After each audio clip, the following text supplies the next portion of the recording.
All right. So here we are.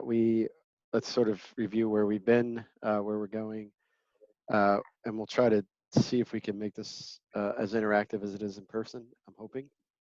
All right. So where have we been? So we had started with Christ the King, and we talked about the separation between the spiritual and the temporal realm.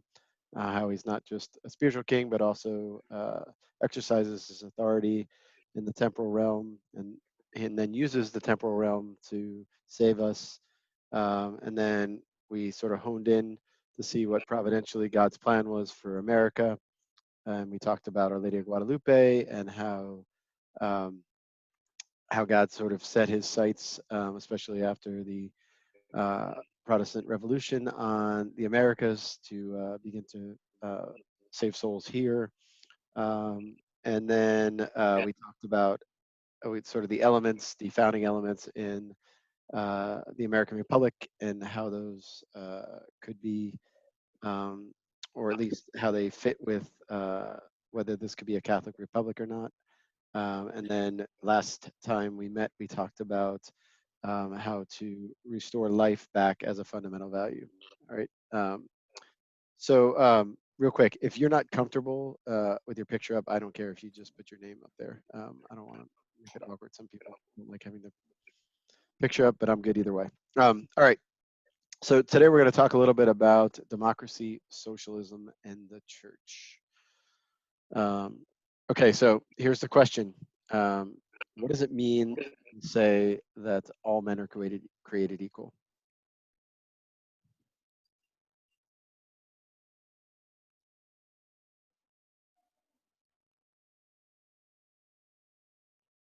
All men have the same nature. Okay. So do you think that would be that would be true? Do you think the founders had that as their sort of, when they said this, what did they mean?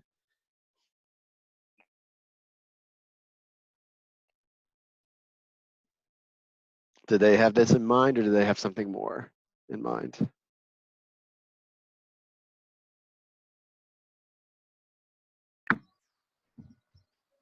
I mean, shouldn't we conclude that when they said all men, they didn't necessarily mean all women and men? Yeah, I would say this is just a linguistic thing. I think they meant all human beings having. Okay. I was just thinking because the woman couldn't vote initially, so. But equal certainly doesn't mean same responsibilities, duties, or actions. Okay. In the same way that they weren't saying just because you weren't a landowner, you were unequal. It wasn't necessarily like that's. I don't think that's what the equal necessarily means. They might suggest that today. Yeah. So Casey sort of went into the next part of the question is, so we all sort of agree this is one of those things that's very confusing for people today, right? We talk a lot about equality. We talk about equality for marriage. We talk about equal rights in this, equal rights in that. Can we sort of list some of the ways in which people are equal and some of the ways they're not? Everyone's bound by the moral law. Like you can't ever, for example, it's not okay for some people not to murder, and then at the same time say it's okay for some other people to murder, because we're all bound by the same moral law. The same prohibitions apply to all men. Yes. All right, so that would be one of the ways we're all equal. So we're all sort of equal under the law, especially the moral law.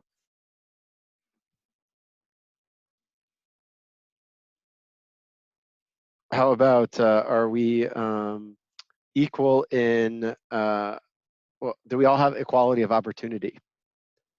No. Buzzword. And should we?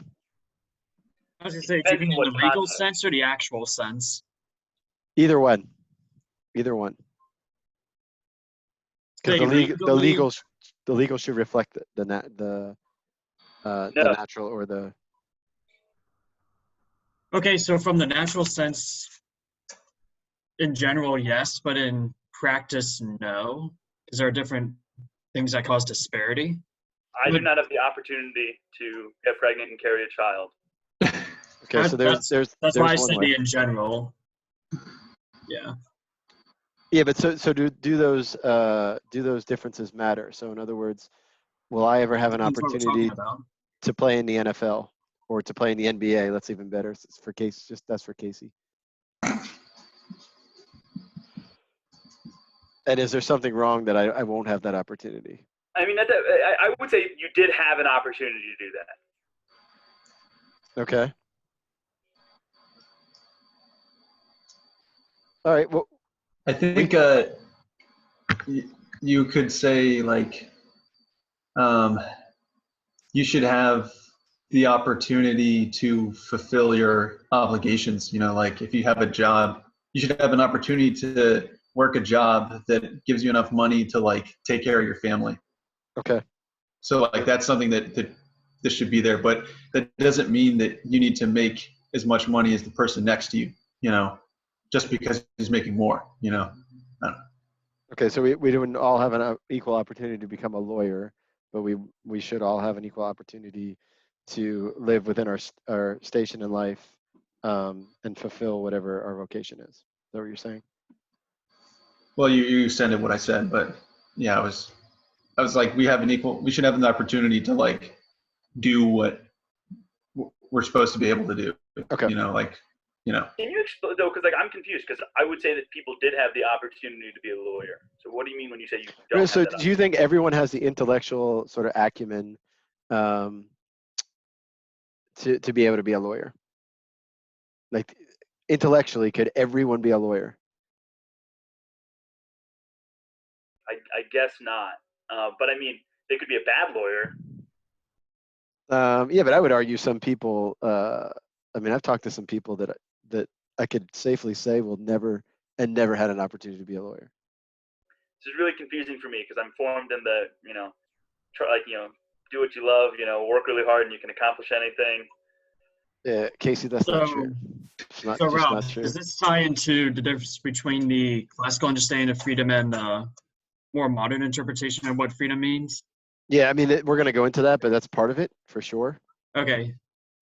So whereas the classical understanding is having the, in a sense, the natural talents and also the traits that make one able to do something or also learn through practice. Yeah. A good example being like an instrumentalist, like you're able to play it in that you are physically able to play it. Also, you have, over time, you adapt and build the skills to be able to play it, whereas modern understanding would just be nothing's preventing you from it. Right. Yeah. And with the lawyer, I was going to say with the lawyer example, technically nothing is preventing anyone from going to law school, taking the bar exam, but not everyone either has the opportunity in the sense of the economics of it or just the abilities. Like they would, as you said, they would not make a good lawyer just based on their charisms. Yes. Yes. All right. So let's talk about, I forget who started out the conversation saying essentially that everyone is equal in nature. And let's sort of build off of that and then see what happens when we try to force equality. So Pope Pius XI says, in accordance with the teachings of the gospel, the equality of men consists in this, that all, having inherited the same nature, are called to the same most high dignity of the sons of God, and that as one and the same end is set before all, each one is to be judged by the same law and will receive punishment or reward according to his deserts. The inequality of rights and of power proceeds from the very author of nature. Okay, so what he's saying is that by nature, not only are we equal, but we're also unequal. And these, not by nature, not in the sense we normally use nature, but in the sense of I don't have the same, I don't have this, I'm not equal to Casey in certain things. And just as he's not equal to me in certain things. And if we forget that, then we end up making a mess of society. And so that's what we're going to sort of talk about, how not only are there natural equalities, but there's natural inequalities. So again, returning, so this encyclical Quod Apostolici Moneris is Pius XI's encyclical on socialism. And so here's what he's saying. For he who created and governed all things has, in his wise providence, appointed that the things which are lowest should attain their ends by those which are intermediate, and these again by the highest. Thus, as even in the kingdom of heaven, he hath willed that the choirs of angels be distinct and some subject to others, and also in the church has instituted various orders and diversity of offices, so that all are not apostles or doctors or pastors. So also has he appointed that there should be various orders in civil society, differing in dignity, rights, and power, whereby the state, like the church, should be one body consisting of many members, some nobler than others, but all necessary to each other and solicitous for the common good. Okay, so what he is saying, in essence, is that inequality is natural and it's something that God has willed by His providential design, and so that each person, building on Kevin's points, each person has a certain role to play, and it's a role, going back to, I think we talked about this last semester with John Henry Newman, saying that God makes us for a very specific purpose, and only we can fulfill that purpose. And whereas some of those things are nobler than others, nevertheless, it still serves society as a whole. And this, I think, is hard for us to grasp, right? Like Casey was saying, it's hard for us to grasp the idea that that we're actually not equal in a lot of ways, and we never will be, and we can't be, because that's the way God designed us, right? Whereas the question then becomes whether society is going to be animated by conflict or by complementarity, right? And here's what St. Paul says in 1 Corinthians. He says, the eye cannot say to the hand, I do not need you, nor again the head to the feet, I do not need you. Indeed, the parts of the body that seem to be weaker are all the more necessary, and those parts of the body that we consider less honorable, we surround with greater honor, and our less presentable parts are treated with greater propriety, whereas our more presentable parts do not need this. But God has so constructed the body as to give greater honor to a part that is without it, so that there may be no division in the body, but that the parts may have the same concern for one another. If one part suffers, all the parts suffer with it. If one part is honored, all the parts share its joy.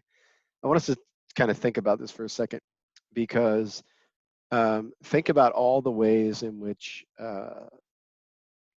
the sort of societies looked at through the paradigm of conflict, right? Conflict between classes, between races, between sexes, and all of those things, okay? And think about what that sort of says, right? It's actually at the heart of of a Marxist, and we'll talk about this when we talk about socialism in a minute, a Marxist way of looking at history. Like, he opens his book saying that history is marked by this sort of uninterrupted struggle between classes, where the higher oppress the lower. And you think about, that's also the sort of the narrative that we create with everything, right? This is, you guys obviously sort of hear a lot about victimhood status and all of that. It's more of that, right? And so the question is whether we're going to begin to see that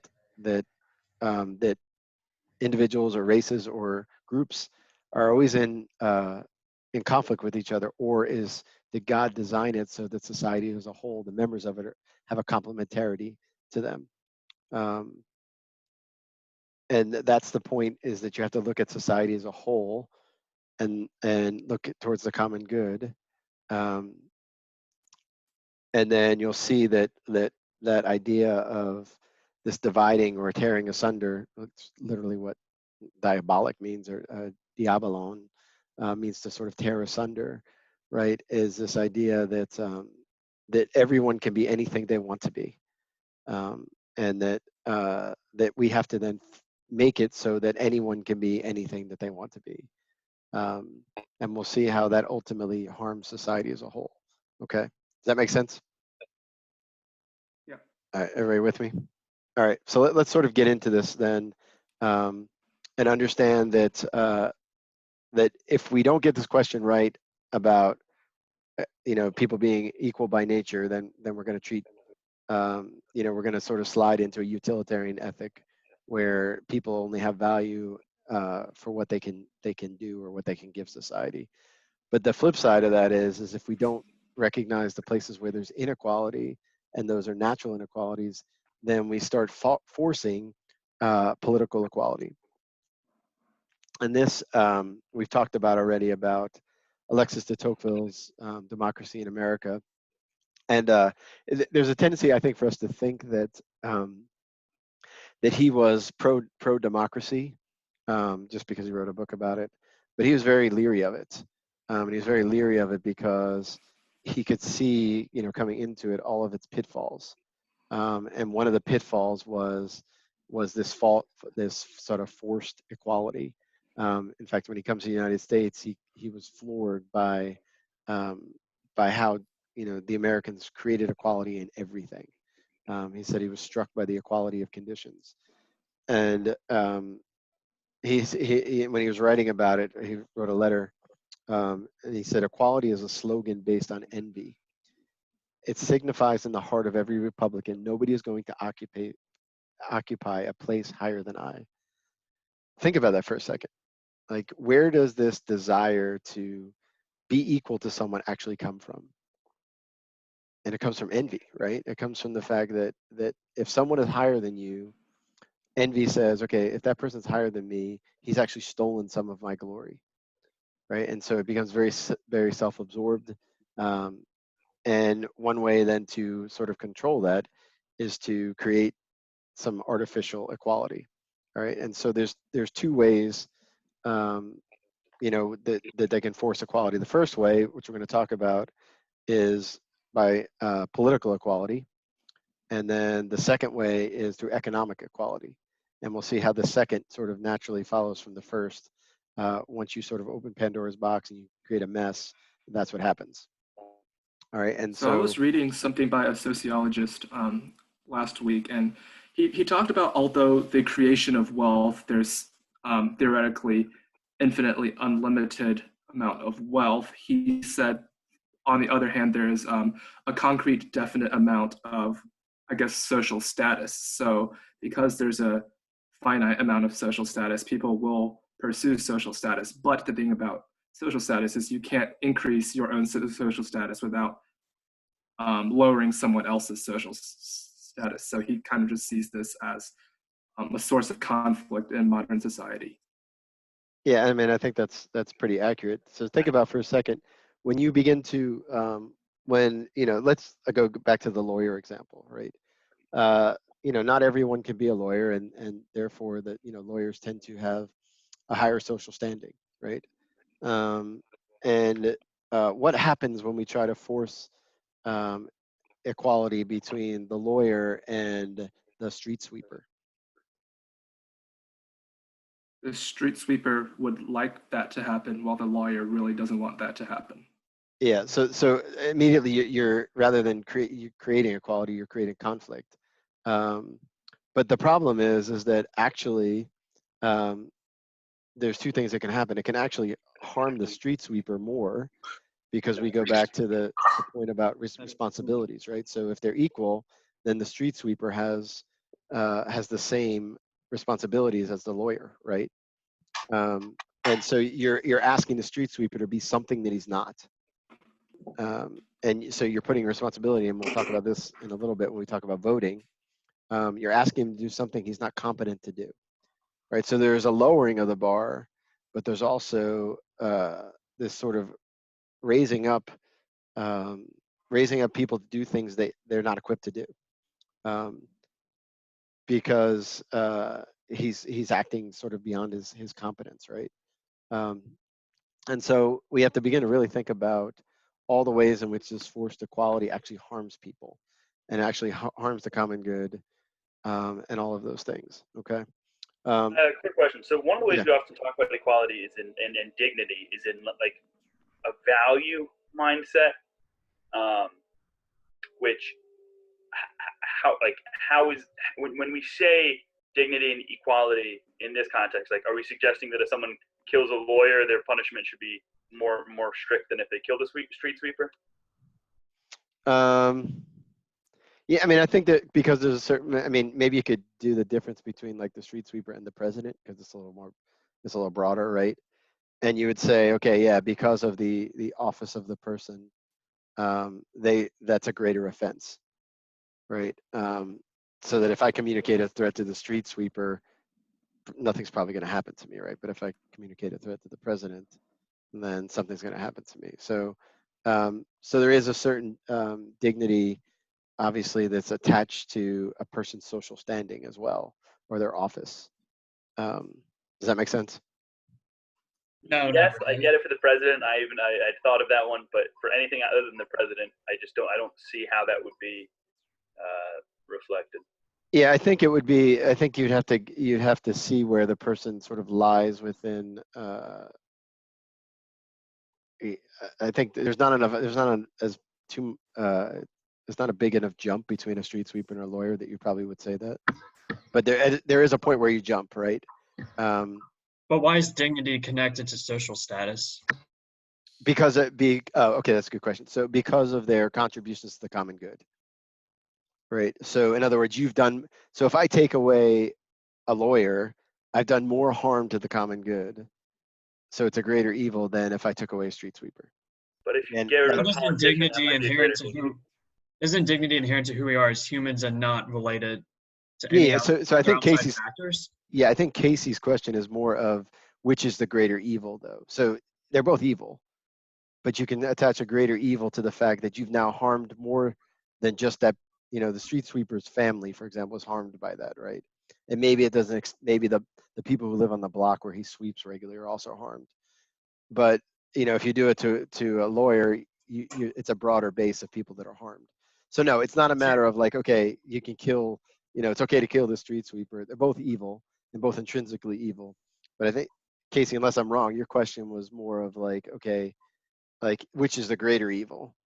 Yeah, And I the mean, the greater question evil. was basically it was based on the fact that it was just kind of a different way of talking about dignity. Because I think on the previous slide it said like depending on your contribution to society, you have different dignity. Whereas one of the most common phrases in modern Catholicism is equal in dignity. So Yeah. I just wanted to understand. Yeah. So remember, I think we talked about this at one point, maybe not this semester, about the sort of the two kinds of dignity there are, right? So we have this inherent dignity that can't be taken away, this ontological dignity that can't be taken away, but there's also this dignity that we have that is what's the word I'm looking for? This sort of it's earned almost. Like vocational dignity, maybe. Oh, look who just chimed in. I'm happy to see him just chiming in. Yeah, I mean, I guess you could call it vocational dignity. But even it's even more than that. It's not just vocational dignity. I think it would be more of somebody's like the level um, of personality they've reached. So in other words, their virtue, and so you can increase your dignity as you become more and more like Christ. Is Does this that make like sense? Mary's the highest in dignity, like among creatures, and then Saint Joseph would be the second highest? Like, Yes. so it's coming from her. Is it coming from her like mission and everything, and also like how well she lived her life, or both? Yes, it's both. It's both. Right. So again, like you think about, you can again make the common good argument, right? Like to kill a virtuous man is much more harmful to the common good than to kill a vicious man. And you can see almost like people intuit that a little bit because they're like, he was a good father, and then other people are like, well, I'm glad that the guy's gone or whatever, right? Okay. I guess would that apply to the topic of abortion? Like, it would be worse to kill the mother of an unborn child because you're killing the mother and the child depends on her to survive.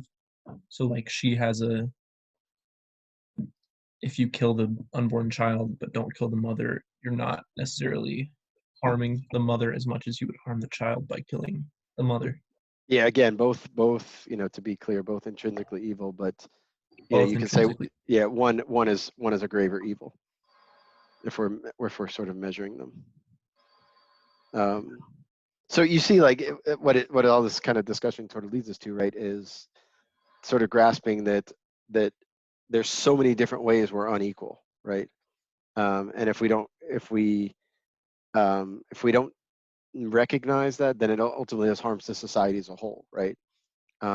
Because if we treat a mother, just in general, a mother as any other woman, right, even though she has this tremendous role of forming and raising her children, if we treat her the same as we treat someone who's not a mother, we've done a great harm to society, right? Because they're not equal in that way, in that regard, right?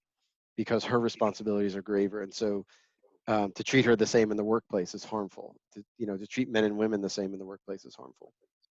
Okay, and I think that this sort of, to summarize what we've sort of said, is the second quote is from Lord Acton. It says, "The deepest cause which made the French Revolution so disastrous to liberty was its theory of equality. Liberty was the watchword of the middle class, equality of the lower." So you can see how the lower was essentially demanding equality, right? And so you cannot wipe out all inequalities. And the more we try to do it, the more of a mess we sort of create. All right, so I want to take a little detour before we get back to equality. But I think the other point too that's worth talking about is when you do sort of force equality, you end up taking away freedom and liberty too, right? So in other words, if I'm forced, if there's let's say you create some sort of I don't know, inequality between men and women, right? And what you're really doing is forcing the women to act like men, and so you've taken away some of their liberty, okay, some of their freedom. Okay, so here's our sort of our planned diversion here. So popular sovereignty, right? Sort of something like one of those founding principles. Everyone sort of know what popular sovereignty is. It's like the principle that the authority of the state is sort of created and sustained through the consent of the people by their chosen representatives. All right, and so we see this in the founders thinking. In free governments, the rulers are servants and the peoples are their superiors and their sovereigns. And then in Declaration of Independence, legitimate governments are those deriving their just powers from the consent of the governed. Okay, so what's wrong with that? What's wrong with popular sovereignty? Anyone want to take a crack at it? Well, this reminds me of what Jesus said to Pilate. He said something along the lines of, "If it wasn't for my Father's will, you would not even be here right now." When Pilate said, "Do you not know that I have all the power to release you or to kill you?" You need some help, Sharby? Hmm? Need a little help with your quote? Yeah, I do. Yeah. Probably that's not the there you best go. way to state it. Look at this. Look at the screen. There you go, bud. It's up Okay. there for you. You were anticipating where I was going with it. So the problem is where the source of authority comes from, right? So in the sort of popular sovereignty model, the American model, all authority comes from the people, right? In the Catholic understanding of the state, where does authority come from? Comes from God, right? So okay, so we sort of grasp this a little bit, right? And so what I want to do is trace a little bit of the consequences of getting this part wrong, though, right? I think last time when we talked a little bit about the death penalty, we talked I think someone brought it up while we were talking about the somebody, why do we have the authority to kill someone, right? And we said, well, we don't have the authority, but the authority is given by God to us. But if this is true, if authority only comes from below and not from above, okay, what's the consequence of that then? Should there be kings? Or is democracy the only form of government there should be? Well, considering democracy is relatively recent, and God is always modeled as like the king of the universe, I don't think democracy is like the end all be all of all. Right. Well, that's for sure. But wasn't it one or two classes ago? Someone said monarchy is ideal, but it might not be best for America or these other countries. Who was it that said that? I don't know. I think The first meeting, Rob made the point where like the actual form of government that would be best is dependent on where you are, the people, and whatnot. So it could be monarchy, it could be democracy, but like Right. there wasn't necessarily the absolute best for every single person everywhere. yeah. So the go ahead, Sean. I know we didn't have to go to Sunday Mass today, but the reading today, the first reading really indicated that monarchy could be a good thing, at least sometimes, even though theocracy is ideal. Yeah. Saint Thomas says that monarchy is the best because it's natural, right? It's natural for someone to have one person over them. That's where it was. Say that again. No, that's who I was thinking of. Continue. Yeah. But what I want to do is sort of trace out the fact that if authority doesn't come from above but comes from below, from the people, then democracy is the only just form of government. All right. Think about that for a second, right? And that's why the United States thinks that they have to make the world safe for democracy, because they think that's the only form of that there can be of a just government. Because if the authority really comes from the people and not from God, then it's the only form of just government. And so why that's important though is so we don't get confused. In and of itself, that doesn't mean democracy is bad, right? Democracy can be used if we it can be used to designate who's going to rule, right? The people can get together and vote and say this person's going to rule. Where it goes sort of astray is when those people act not as leaders and rulers, but act as representatives, right? And that's when it becomes problematic. All right, does that make sense? Okay, so let's talk a little bit about this. Is sort of Sharby already sort of talked a little bit about this, about power coming from above. The second thing though is I want to sort of show that sort of biblically speaking, democracy is okay, because we see an example of it in Deuteronomy where or at least what the model would look like if you were using democracy, right? God says, let me have from among you wise and understanding men and such whose conversation is approved among your tribes. So in other words, the tribes get together and decide who their leaders are going to be, but it's God who appoints them as their rulers, okay?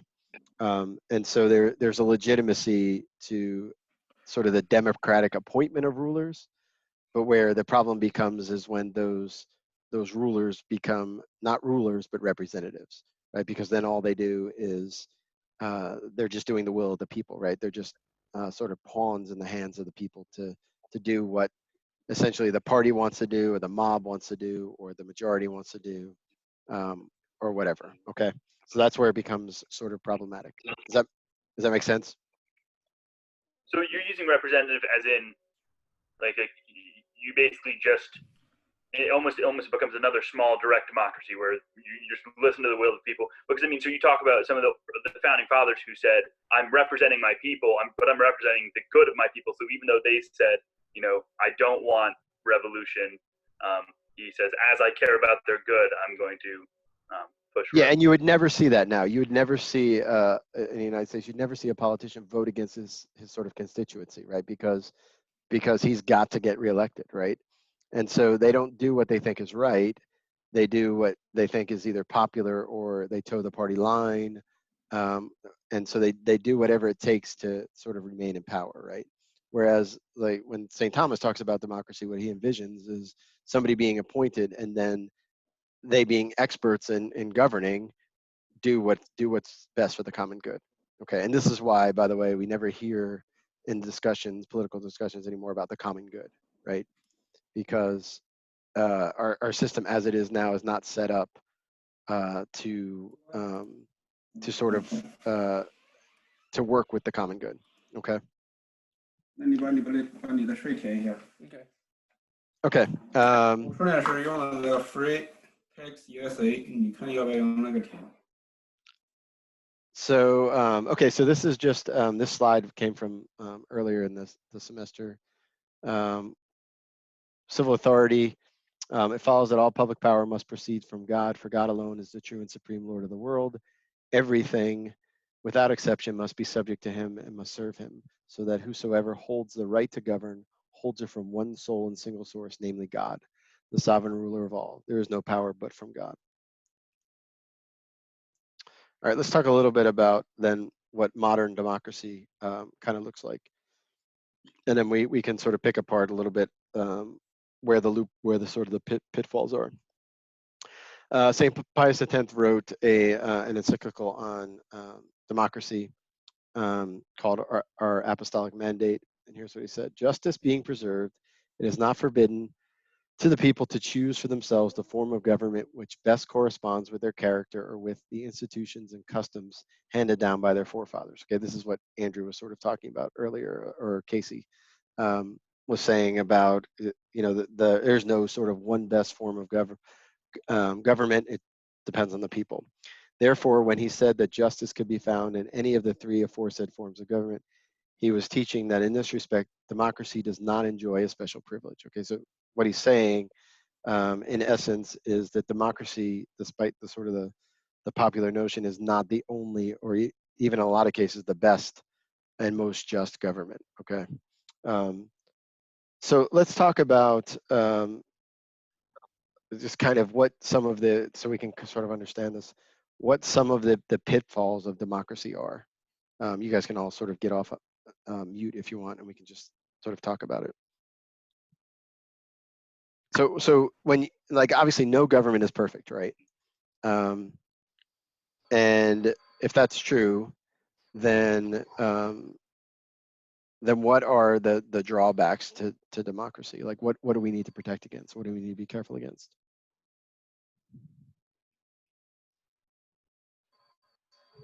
I think, like, for democracy, it would be basically having the majority of the people, like the tyranny of the majority, like people not knowing what's best for them, and then making bad decisions. Like, because like if you could imagine, say, it's only democratic somewhat, like if it was really truly democratic, then like every day everybody with a smartphone would like get out their phone and like they would decide, what's the bills we're going to sign or whatever. Right. And then it would be kind of horrifying, I think, to see like a true democracy in the digital age, but so I think, yeah, it's kind of like people lacking knowledge.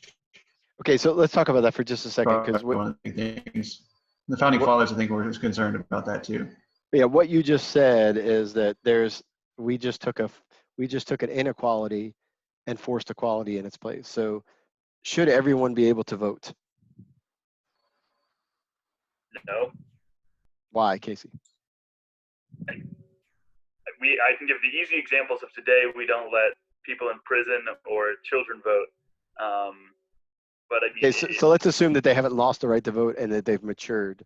Let's just say the average walking around American, should every American who hasn't been in prison and is above, some age, should they be allowed to vote? In terms of voting their issues, or voting for representatives, or both? Yeah, either one.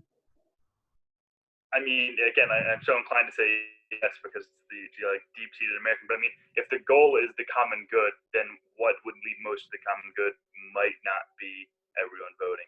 But then we get into the same discussion we had about democracy versus monarchy, where once you start making decisions about allowing or disallowing people to vote, you have to trust, or you have to have people making that decision who are doing it morally. So in the same sense that, when you have a monarchy, it's really good if they're a good monarch, but if they're not, it becomes tyranny. It could lead to a really good common good if you have the, oligarchy of virtue in control, but where there's power struggle, and if that is more likely to lead to, the scoundrels in power, the oligarchy of scoundrels, that would be quite bad. Yeah, so think about like a plumber, just say, versus a political philosopher. Should they have the same? Should their votes be equally weighted?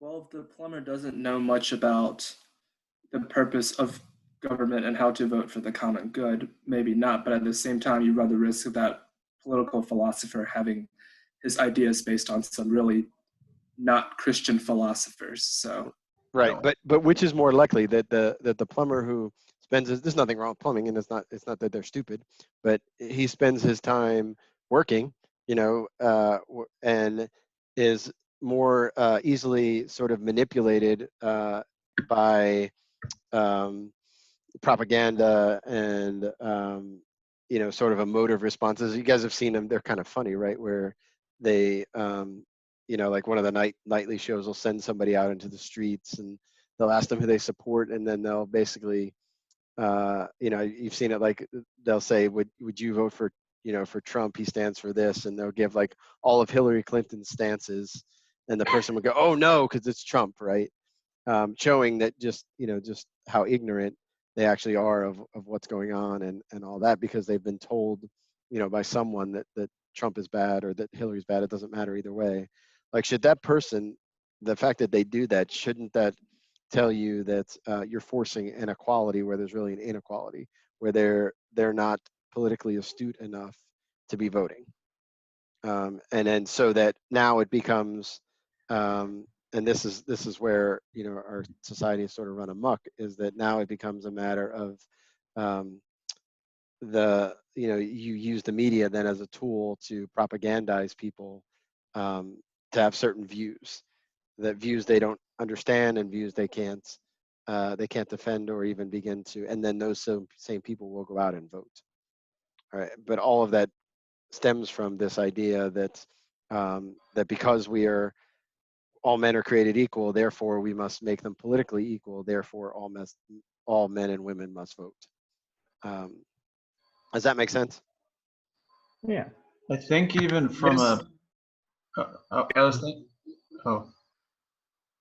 I think even from a perspective of like I feel like I don't have the time, or feel like if I find it hard to find the time to actually research the people I'm voting for and like do a good job as a voter,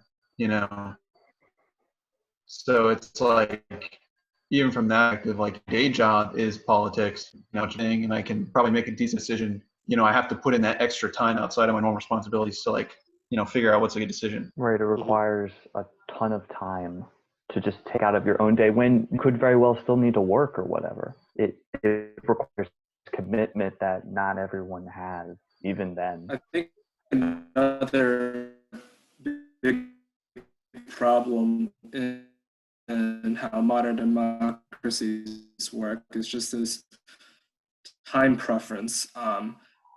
Most politicians will have a time preference of like 3.5 to 5.5, and so that by the next election cycle, they're likely to be elected, or their parties are likely to be elected. And that just, I don't know, that could make for some very short-term planning, which would have consequences of long-term planning down the line.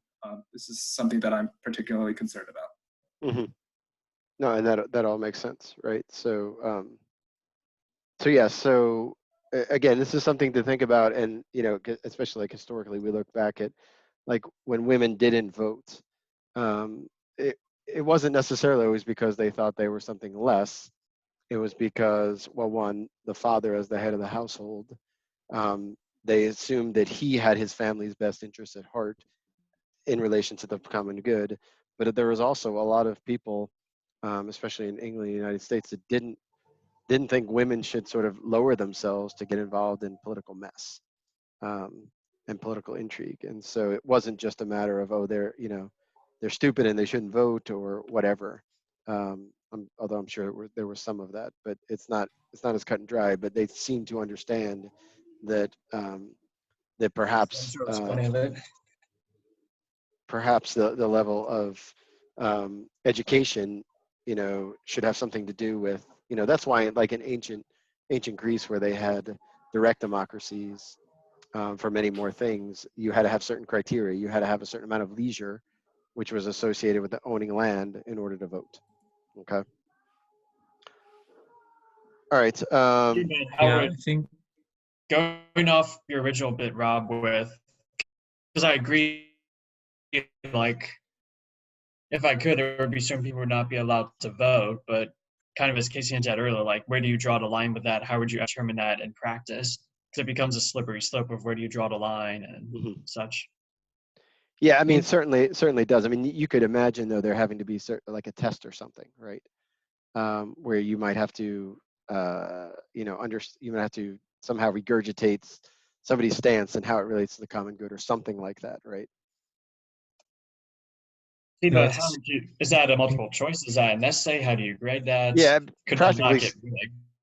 Yeah, practically speaking, I don't know. I don't know what that would look like, but I mean, we certainly. have driver's tests. Yeah.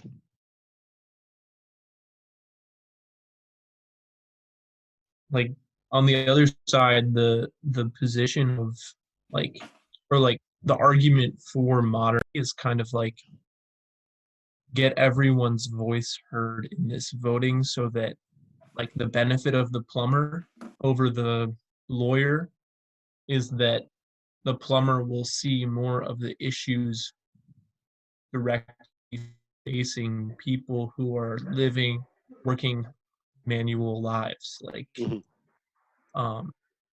so that idea of like having every single person's voice heard is like kind of the strong point of modern democracy. But I guess you look at it on the negative side, there's like I think a biblical example of democracy gone bad would be like Sodom and Gomorrah. Like, yeah, she was evil.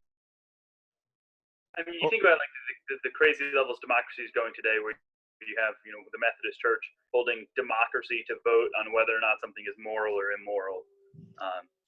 So I mean, we can certainly see there an example where I mean, just some issues are not up for democracy. And then also, Sean, to go off like what you were saying about the point of wanting to get everyone to vote, like you also have plenty of people who think that we should that it's unfair to the young to have an age limit on voting, and then we should allow anyone of any age to vote. Whereas like I feel like that's from there, I think it's easy to be like, okay, but like a 12-year-old, like they shouldn't vote. They probably like don't have the education for it, and B are not willful enough to be able to make their own decisions. So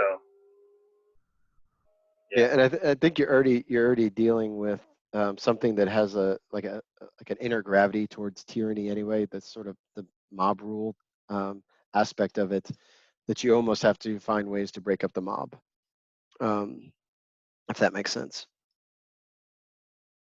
Okay. All right. So hopefully that sort of at least gets us thinking about some of the dangers of democracy. Let's talk about what like a sound democracy then would look like. And here's what Pope Pius XII said in a Christmas letter that he wrote on democracy and a lasting peace.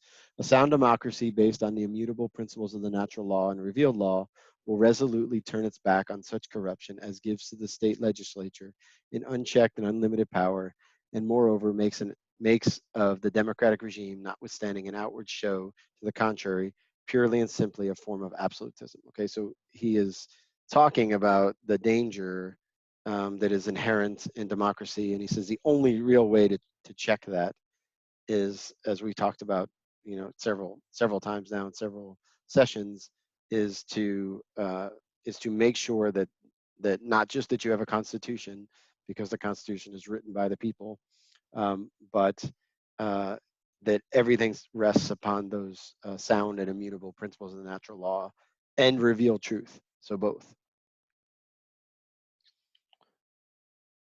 Okay, so let's look at, okay, so we say, okay, the current sort of regime is not what, does not create equality, in fact, probably makes it worse.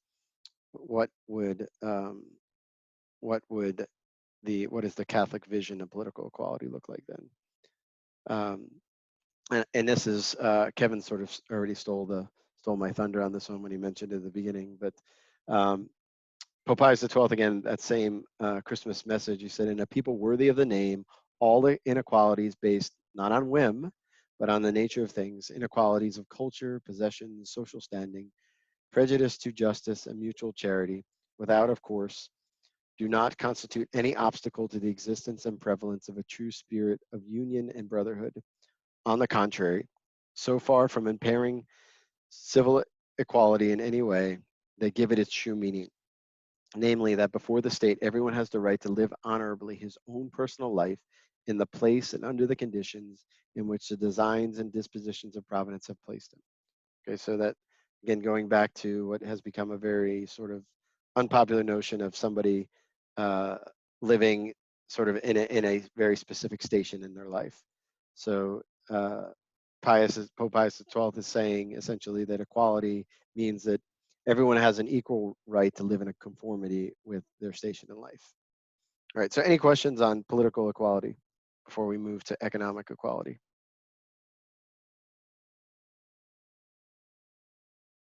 So is this is saying like people should have the, I don't know, necessary money or social standing to live out, you know, their state in life, like where Providence is placed in. So like the street sweeper needs to be able to support his family and so forth.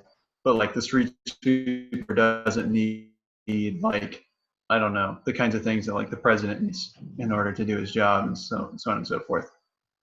Yeah, and this is where also like the churches, and we'll talk more about this next week when we talk about economics. The church talks about like people getting paid with what's called a family wage, since the family is sort of the fundamental unit of society.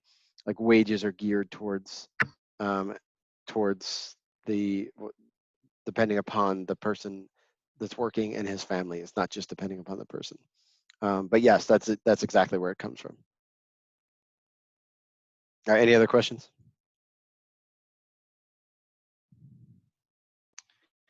Hey, this is Brendan, Casey's brother. I've jumped on the call today. And I was just curious. When we talk about the common good, how do we talk about trying to keep in mind the common good, and then all of a sudden, like others start hearing in that the greatest good for the greatest number? Yeah, so I think what you always have to come back to is that the common good is something that everyone shares in. And that's when the sort of that calculus goes out the window when you go, wait a second, hold on. Everyone has to share in it, not just the greatest number. So you think about like the classic example of to sort of illustrate it is where you have, the soldier going off to war, right? And it's a hardship on his family and everything else. But because they share in the common good of, security, and he too shares in the common good of security, he makes the sacrifice, and whereas other people don't make the sacrifice. So in other words, he's not in any way deprived of that good. But if it's the greatest good for the greatest number, then suddenly you could then sort of make this calculus and go, well, no, his family shouldn't give him up because it's too hard on them. Does that make sense? Yeah, I think that distinction helps to clarify that. Okay. Thank you. You're welcome. Casey, I think your brother might be smarter than you. He certainly is. Yeah, that's what I thought. All right. All right. So let's move on to sort of forced economic equality, and we're going to talk more about this next week when we talk about economics. But I want to sort of prime the pump a little bit and sort of get us thinking about socialism a little bit. The church has written a lot about socialism, although not very much in the past, probably 30 or 40 years. But if we do go back to Leo the 13th and Pius X, Pius XI, and Pius XII, they talk a lot about it. So there's a lot of sort of good nuggets that we can unpack. All right, so let's start with this. Okay, the church, with much greater wisdom and good sense, recognizes the inequality among men. Okay, so we're moving again in the realm of inequality. Who are born with different powers of body and mind, inequality in actual possession also, and holds that the right of property and ownership, which springs from nature itself, must not be touched and stands inviolate. For she knows that stealing and robbery were forbidden in so special a manner by God, that he would not allow man even to desire what belonged to another. But not the less on this account does our Holy Mother not neglect the care of the poor or omit to provide for their necessities, but rather, drawing them to her with a mother's embrace, and knowing that they bear the person of Christ himself, who regards the smallest gift to the poor as a benefit conferred on himself, holds them in great honor. She does all she can to help them. She provides homes and hospitals where they may be received, nourished, and cared for all the world over, and watches over these. She is constantly pressing on the rich that most grave precept to give what remains to the poor. And she holds over their heads the divine sentence that unless they succor the needy, they will be repaid by eternal torments. All right. So all of that sitting right there, he doesn't mention socialism, right? But what he is mentioning is the principles as to why socialism is wrong. So let's talk a little bit about that. Pius XI, in his encyclical Quadragesimo Anno, says, "We make this pronouncement, whether considered as a doctrine or a historical fact or a movement, socialism, if it remains truly socialism, even after it is yielded to truth and justice on the points which we have mentioned, cannot be reconciled with the teachings of the Catholic Church, because its concept of society itself is utterly foreign to Christian truth. No one can be at the same time a good Catholic and a true socialist." All right, so let's talk about why that is. Like, what's the big deal with socialism?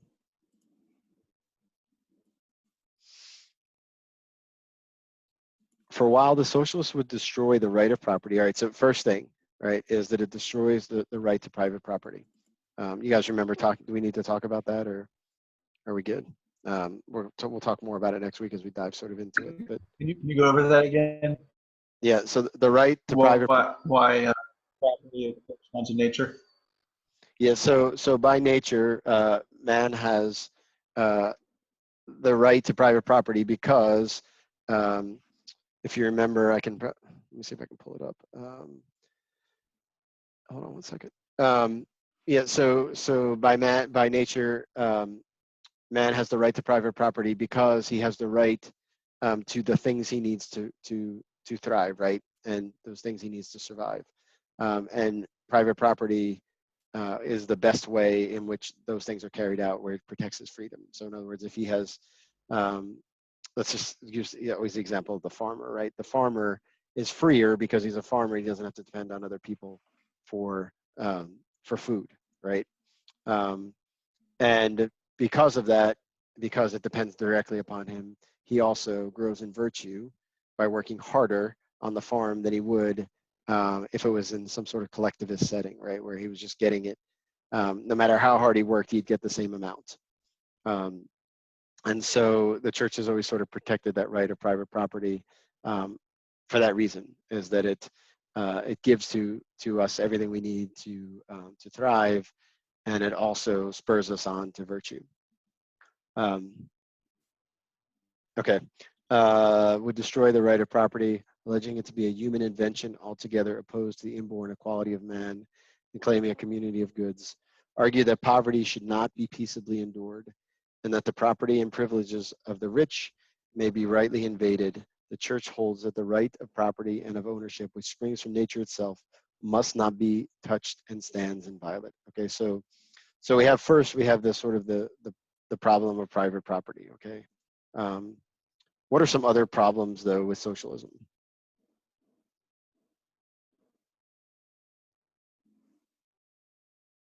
The one I can think of right now is it's forced upon people rather than it's communally accepted.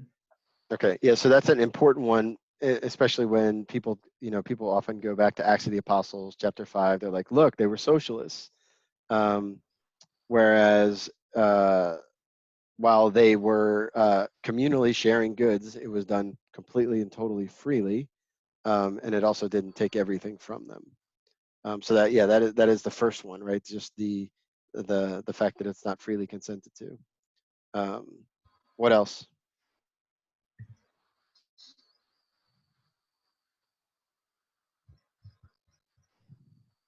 Well, someone has to be able to claim the right to coerce individuals who don't want to part with their property to give up their property. So you're going to have some kind of authority figure regardless. Yeah, so that's why we talk a lot about communism, right? Well, communism is an end game where socialism is the means to get towards communism, because somebody has to enforce the handing over of property, right? It can't just be a sort of an authority less, where the authority rests all on the people and all of that. But you see how it makes that same mistake either way that that democracy makes about where authority comes from. What about just the incentive aspect of it, right? If everybody gets the same amount, why would anyone work harder? Why would anyone work hard, right? And so once you remove private property, all the rational incentive goes away. And then the other is just a sheerly an economic issue, which is sort of the knowledge problem, right? In economics, how does a producer know how much to produce?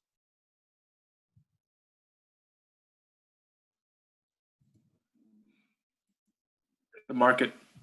Yeah, so there's price signals, right? It essentially says whether something's needed or wanted, right? But in socialism, there's central planners, right? And this is why socialism always leads towards scarcity of goods, right? Because they don't know, they have no idea what to produce and how much to produce and and all of that. All right. And so even on a practical level, socialism doesn't work. And we'll talk more about this. Communism and socialism. Hold on, Casey, you cut out in the beginning. Say, I like, was talking over you. another problem would be, like, I mean, similar to what we were talking private property, it's contrary to subsidiarity. Instead of handling problems at a small level, you're then shoving it off, saying let's handle it at global levels or bigger levels. Yes, yes. So the principle of subsidiarity, which says that things are to be handled at their natural level. So in other words, a father should provide food for his family, not a governor, right? All right. So now you often hear people say things like, socialism, may have been tried in the past, but they just didn't do it correctly or something like that. So let's talk about what sort of modern socialism actually looks like, and then we can sort of unpack it. Okay. And I think this is one of the best sort of explanations of it. So much more so than any theoretical argument, it has been the disappointing experience with Russian type socialism. That's the sort of the strict enforcement, sort of impressing of socialism upon society, which has led to a constant decline in the popularity of orthodox Marxist socialism and has spurred the emergence and development of what's called modern social democratic socialism. Both types of, so here's sort of our definition of socialism, right? Both types of socialism, to be sure, derive from the same ideological sources. Both are egalitarian in motivation. Okay, so the goal is to create equality where there isn't, or at least in theory, and both have essentially the same ultimate goal: the abolishment of capitalism as a social system based on private ownership. So the abolishment of private property and the establishment of a new society characterized by brotherly solidarity and the eradication of scarcity, a society in which everyone is paid according to his needs. All right, so that being said, is the United States socialist? Or are there socialist elements within the United States? There are socialist elements within the United States, Okay. Agreed. Okay. So like Medicare. okay. Yeah. So let's go back to our definition then. So the goal is now typically people have always said, okay, the definition of socialism is that the state controls the means of production, right?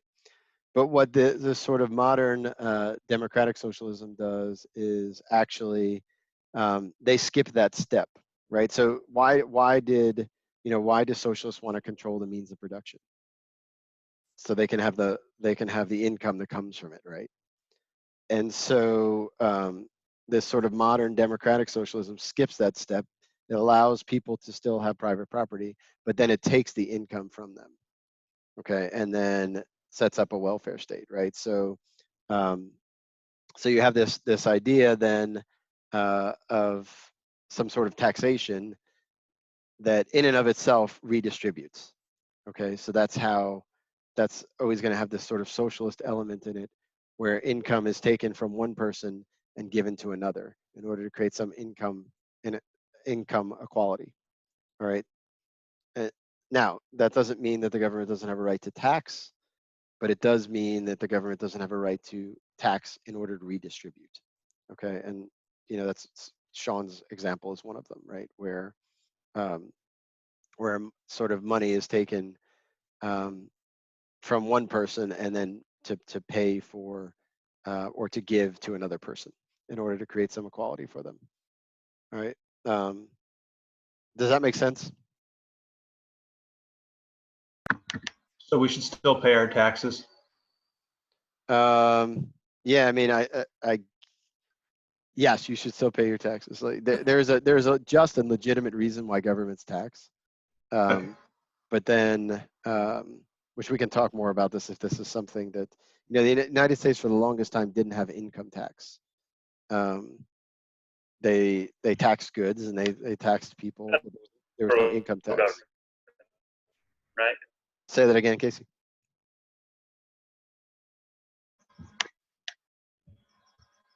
So where do you draw the line then? Because several communities, when like a hurricane strikes or something like that, would you still consider that to be just, or would you consider that to be redistribution? Yeah, I think in emergency situations, certainly there can be some government intervention, but in a Christian society, it should be that Christians are stepping up and actually helping those people, because again, the idea of subsidiarity and just this need, which the modern world really needs, to know who it is that's helping me, because I need to experience their love. I need to experience charity. I need to see a face that's behind the charity that I'm receiving, right? And so there can certainly be part of like the policing activity of the state, which is legitimate. But when it gets to be where where it's beyond that, where it's that somehow it becomes income for them, then we've sort of crossed the line, if that makes sense.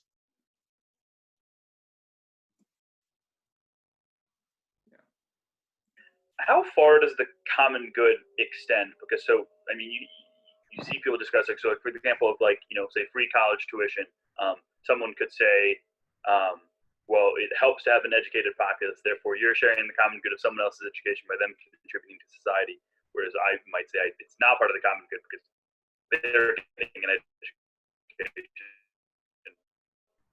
not me. Or I'm not sharing in it because it's a good for one person. Yeah, so that would be not part of the common good then, right? Like, is a college educated populace really in accord with the common good? Like, where everybody has a college education, is that really true? Like, is society better off for that? For again, people who don't have an aptitude for college, who maybe have a different vocational calling. I'm trying to figure out why my internet connection is really bad, so I'm trying to figure out why I'm losing you guys. Hold on one second.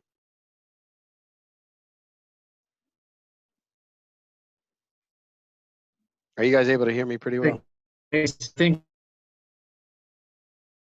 okay. So I think an example of like a government-funded college, so like the land grant colleges, like I think the argument rests better with that they're contributing money to a college because colleges, as a general, benefit the common good. Would you say that's accurate, Rob? Whereas to the extent of just free education, college education for everybody is overstepping. Yeah, I don't see how everyone having a college education is something that contributes to the common good. Because like education in general is good, but college to the point of college level, and especially if, as Rob said, they don't have that aptitude. It would not be justified, probably. Yeah, by giving it to everyone, you're actually lowering the bar, like, because you necessarily have to lower the bar, which then harms everybody, right? Which is what I'm going through right now. Yeah, and you see, like, it drives up costs, all of those things, right? Like, you guys probably go to school with a lot of people who shouldn't go to college, but because the world says in order, everyone should have an opportunity to go to college. I think there was a president who said that 4 years ago. I think he said everyone had a right to go to college, or that everyone should go to college, and that simply is just not true. There's no reason to, so it ends up harming the common good. Well, I think also we got to look at, if you're looking at college and trying to assess its good, like NC State college education is not an education in the classical sense of the term. It's more vocational training. Right. Like, if you were to look at it as far as what the output is, if Thomas Aquinas were to say, what is this? He would be like, this is vocational training. They're training people to be, engineers or people who, make things, whereas they're not being trained in liberal arts or something like that. So is it really any different than a vocational education at this point?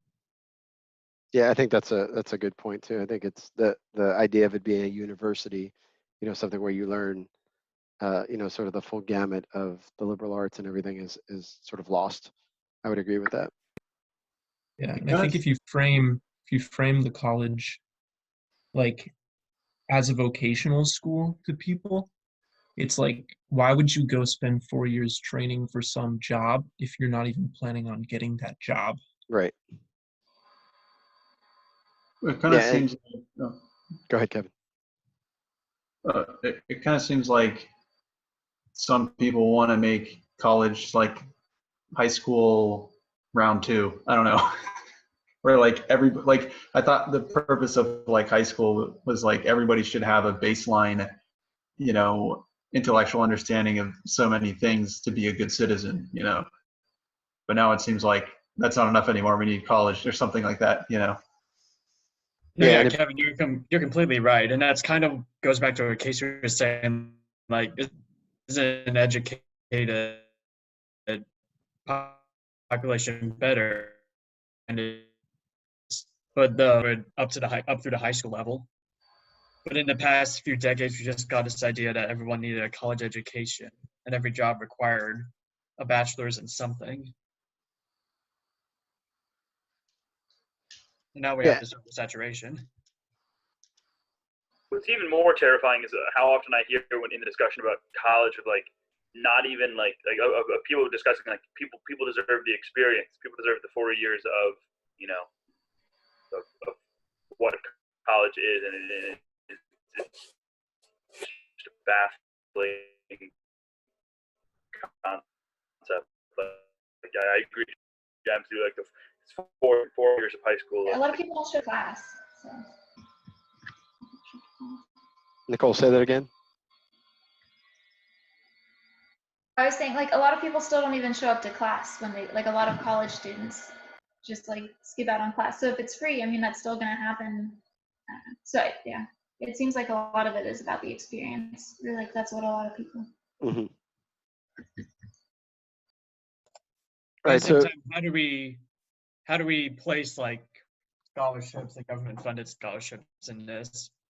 Because you could make the argument that I don't think the word "everyone has a right to education" is correct. Yeah, I would say there's not a right to college education. Who have that aptitude should be able to go to college. Right. Correct. But do you think that's accurate? That, for example, like very low-income people, if they were clearly, like on the higher end of the intelligence spectrum and would definitely do well in college, that we should be providing scholarships and opportunities to help them go, to enable them. Yeah, I think that it comes down to, again, though, this is the part where the common good comes in, right? Where one of the ways in which, especially our society, is very much has some serious socialistic aspects is education, right? Where private education is sort of is very difficult to obtain and very difficult to compete with public education. Where if it was all privately run, it would end up being cheaper because they don't have to pay as much overhead, and it would allow for opportunities for charity, for saying, okay, this student shows some tremendous aptitude. Let's let him in to come to school. at no charge. So now certainly there's people who still do that and all that, but I would say yes, there's certainly the case where society, again, subsidiarity would say, well, it probably needs to happen at the most, at a local level. Should, take a kid who has a certain aptitude who wouldn't otherwise be able to do it and make it happen. Okay, so two more slides real quick, and let's talk a little bit about just the motivation sitting behind socialism, because it's people that tend to be sort of most of the people we encounter are really they're sort of well-meaning in their idea. They look at poverty and they think, well, poverty is not a good thing. How can we how can we eradicate poverty? And so they support socialism to sort of help the poor, right? So what's the problem with that thinking, though? Kind of working on too high of a level, perhaps. Yeah, so subsidiarity is part of it. It also doesn't allow for charity from like local people. Yes. So what is ultimately, though, what does socialism do? It sets up this idea of making people less self-reliant, right? So they're sort of stuck getting handouts, right? But what does true charity do, though? True charity lifts the person up and makes them less self-reliant, right? So in other words, it cares about the person's growth and virtue. So it helps them. It's back to the example we used earlier in the semester of whether is it better for everyone to get free milk, or is it better for people to have to work for it? And the answer is always that it's better for them to work for it than to just get a handout, right? Because it affects then not just their body but also their soul. And so there's no such thing as sort of a well-meaning socialism where it's not a solution to sort of eradicating poverty, and we kind of need to call it out for that. And this is sort of to close this. One of the things that Pius XI said is that he said, okay, basically all the good things about socialism are actually part of Christianity. So he says, such just demands and desire have nothing in them now which is inconsistent with Christian truth. So saying Christians want to help people with poverty too, but they're more concerned with the state of their soul, and they know that poverty is not the worst thing. Destitution is bad, but poverty is not necessarily the worst thing. Such just demands and desire have nothing in them now which is inconsistent with Christian truth, and much less are they special to socialism. Those who work solely towards such ends have therefore no reason to become socialists. All right, questions? Yeah, so would you say that it's good that there are things like tax deductions for charitable contributions, and like do you think there should be more of those kinds of things, given that it kind of allows people to exercise charity, but also like kind of almost takes care of the instances when there isn't enough of that from people? Yeah, I mean, it tends to be that the people, I think they've done studies like between here and Europe, and it tends to be the people who are taxed lowest actually donate the most. And so it makes sense if, if taxes weren't being used for some sort of like income redistribution or weren't based on some sort of welfare system, then you wouldn't do that. You wouldn't give someone a tax deduction for helping out their neighbor. But if that's really what the government is doing, then it makes it's at least one of the ways to redeem it, right? Okay.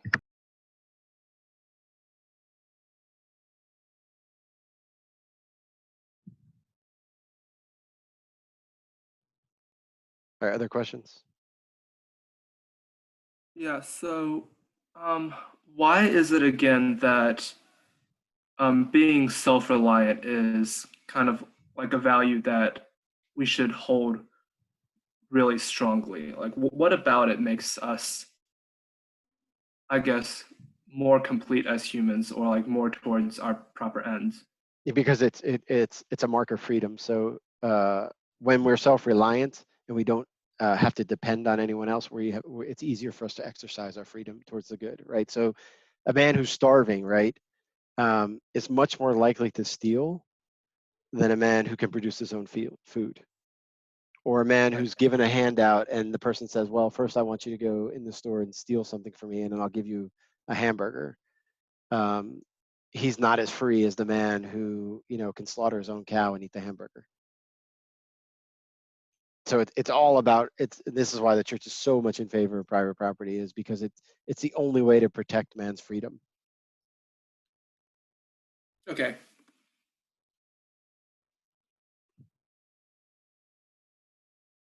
Other questions?